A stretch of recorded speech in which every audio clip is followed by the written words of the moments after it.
We are now in the U-boat, which is short German for Unterseeboot, which of course means submarine. As you see right now, obviously this is not a ship, this is not a submarine, this is a prison.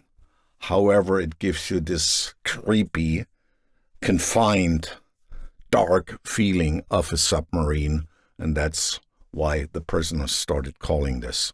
This was the beginning of the prison in Hohenschönhausen.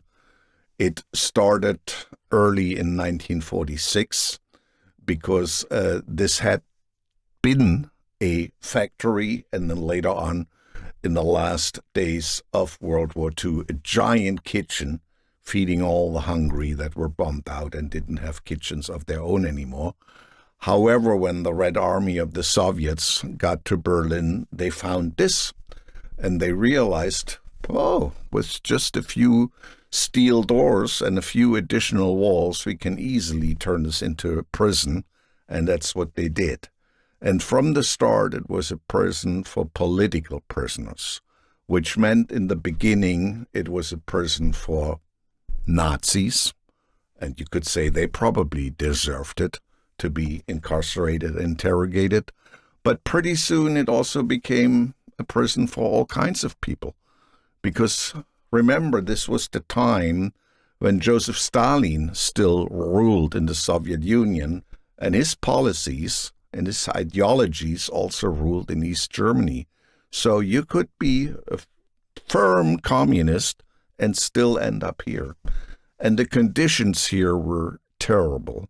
I mean, there were no windows in these cells.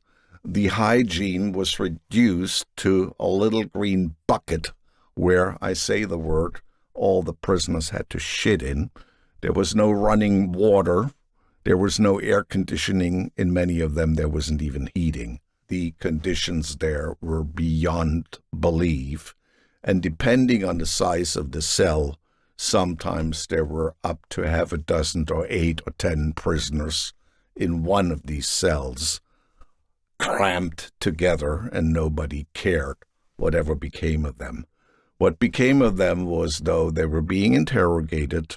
Usually you were in there half a year, sometimes a year, until you were then officially sentenced. As soon as you were sentenced, you were shipped out to the prison to spend the time at that you were sentenced for. In the early days, that could be as far away as Siberia, to the infamous gulags, which were nothing else but the Soviet concentration camps in Siberia under Stalin. But it couldn't get much worse than it already was here. I mean, imagine you had no fresh clothes, you had no running water, no showers, no, we will see it in a minute, no anything that could even closely assemble a toilet.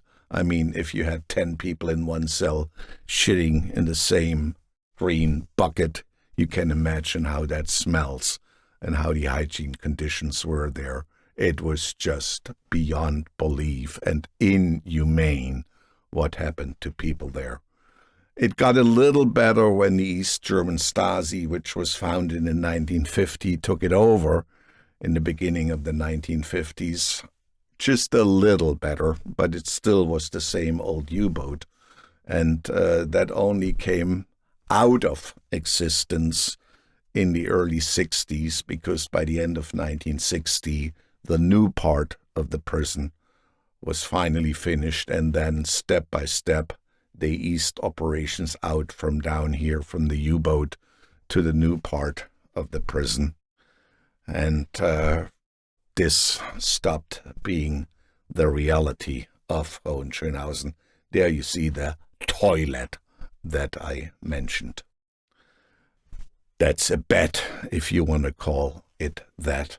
So I can tell you, and I hope the camera right now gives you an impression, but it cannot entirely replace the impression that you will have when you come to the Gedenkstätte Hohenschönhausen, which I hope you will.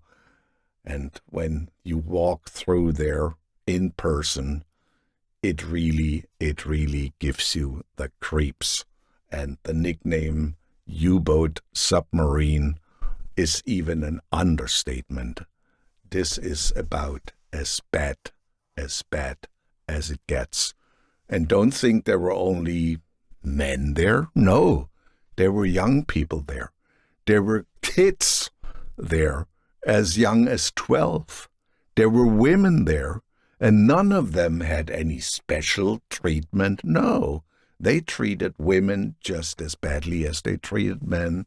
They treated children just as badly as they treated men.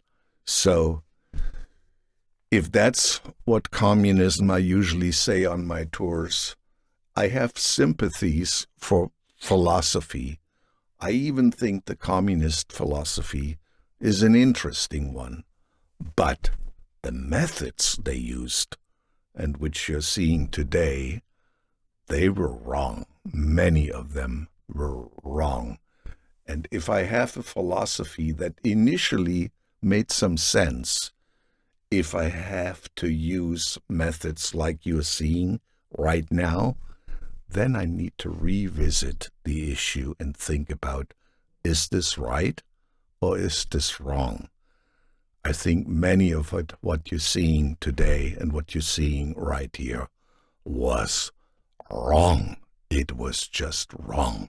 That's not how you treat people.